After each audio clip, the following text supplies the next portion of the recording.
Magandang araw po muli sa inyo mga kaibigan. Ako po si Fermin sa OFW Power. Sa pagkakataong ito, ipapakita po namin sa inyo paano po kayo mag-apply ng SSS loan gamit po ang SSS Mobile application sa inyong mga handphone. Subaybayan po ninyo ang video na ito.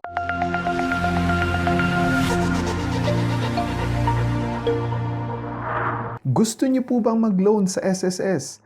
Napakabilis lang po, napakadali lang pong mag-apply ng loan gamit po ang inyong SSS mobile application na nasa inyong handphone. Ngayon po ay mag-login na po tayo sa ating SSS Mobile. I-input lang po natin ang ating user ID and password. Nariyan po, naka-input na po ang ating user ID and password and then i-click lang po natin ang sign in. Mapupunta po kayo sa homepage, dyan po nakalagay ang inyong pangalan sa upper right side corner at nariyan din po ang inyong SSS number. Ngayon dahil gusto po nating mag-apply ng loan, napakabilis lang po at napakadali lang. I-click nyo lang po ang My Loan. So tingnan po muna natin kung meron po ba tayong outstanding loans na hindi nabayaran sa SSS. Makikita po ninyo yan dito sa Salary Loan Status. Diyan sa pinakaunang linya. I-click lang po natin yan mga kaibigan. Nariyan po, nagkaroon po ako ng loan na in-apply noong August 17, 2005. At ang ating loan status ay loan application has been granted. Ibig sabihin, natanggap ko na po yung loan na iyon. Yun pong salary loan status na yan ay effective as of May 19, 2020. Ngayon, back na po tayo. Tignan po natin kung yung loan natin ay nabayaran na ba lahat o baka meron pa po tayong balance. Kaya i-click natin yung pangalawang option na salary loan balance.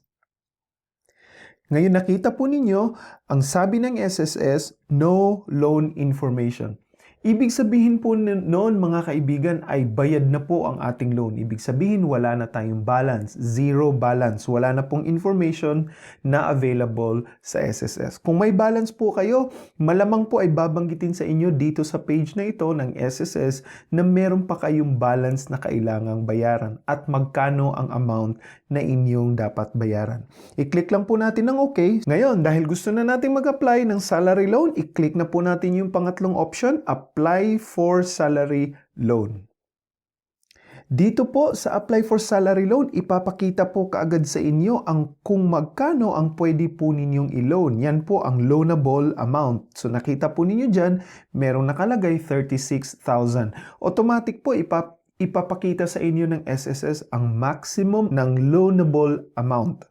Ibig sabihin, yan po yung pinakamalaki or pinaka-maximum amount na maaari po ninyong i-loan. Doon sa second row ay nakalagay po ay payment mode, UMID ATM, if none, check payment. Ang ibig sabihin po nito mga kaibigan, kapag kayo ay may UMID ID or UMID ATM, doon po papasok ang amount na inyong ilo-loan. Ngunit kung wala po kayong UMID, ay ibibigay po sa inyo ng SSS ang cheque ng inyong loan. At saan po yan ibibigay ang cheque? Doon po sa nakaregistered na mailing address base po sa information na nakalagay dyan po sa inyong mobile application.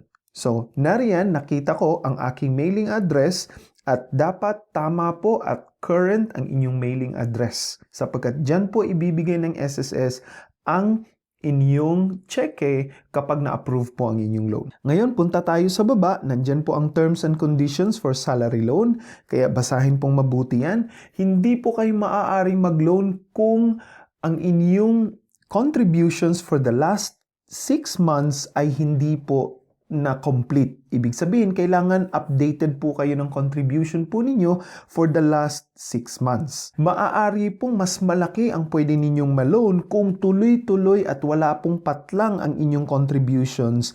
72 contributions tuloy-tuloy, pati po yung last 6 months ay maaari po kayong mag-loan ng 2 buwan na salary loan. Kung 36 lang naman ang inyong tuloy-tuloy na contribution, including po yung 6 months, last 6 months, pwede po kayong mag-loan ng 1 month salary loan. Pag nabasa na po ninyo ang eligibility requirements, i-click lang po ninyo ang I agree to the terms of service.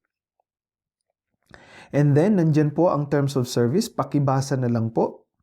And i-click na po natin yung accept. Pag na-click na po ninyo ang I agree to the terms of service at accept, ay i-click lang po ninyo ang proceed. Kung ayaw nyo magpatuloy, i-click lang po ang cancel. So ngayon, magpatuloy tayo, click proceed.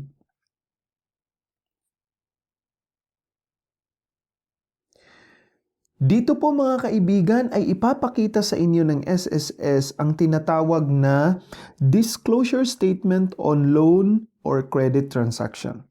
Nariyan nakalagay kung magkano ang loan amount at nariyan din ang mga charges na ipapataw sa inyo at doon sa ibaba nakalagay ang effective interest rate which is, tingnan natin, 10.47%. Ito po ay base sa maximum loanable amount kanina. Remember, hindi po natin binago yon. So, dito ay ilalagay niya ang inyong schedule of payment kung anong buwan kayo dapat magbabayad at kung magkano ang inyong babayaran. Kaya halimbawa, kung ngayon ay maglo-loan tayo, magsisimula akong magbabayad ng July, so applicable month is July 2020.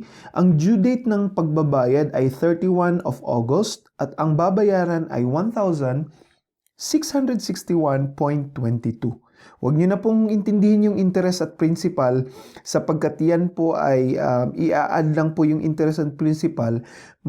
Doon po kayo titingin sa pangatlong column na may nakalagay amortization. So 1,661.22 every month for how many months po yan? July 2020 hanggang 2022.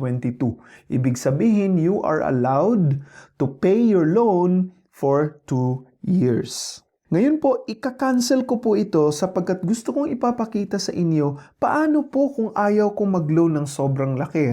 Gusto ko ng medyo mababa lang, yung medyo affordable ko yung monthly payment. Sige, cancel muna natin yan. Ipapakita ko po sa inyo ang process na yon. Okay, cancel din natin ito. Ngayon, balik po tayo dun sa apply for salary loan. Click natin yan. Kung nakita po ninyo mga kaibigan dito ay may nakalagay kaagad na 36,000 pesos. Ang gagawin lang po natin, i-click po natin yung number na yan, yung amount na yan, at mapupunta po kayo sa selection pad. I-browse lang po ninyo pababa or pataas kung depende sa magkano ang inyong gustong i-loan na amount. Punta po tayo sa pinakababa. Ang pinakababa ay 500 pesos. Ibig sabihin, 500 pesos po ang maaari po nating i-loan. At ang pinakamataas naman or ang pinakamalaki ay 36,000 pesos. Sa case na to, tignan natin ang 500 pesos. Click na natin yan at gawin din natin yung ginawa po natin kanina. I-click natin yung I agree to the terms of service. Click accept and click proceed.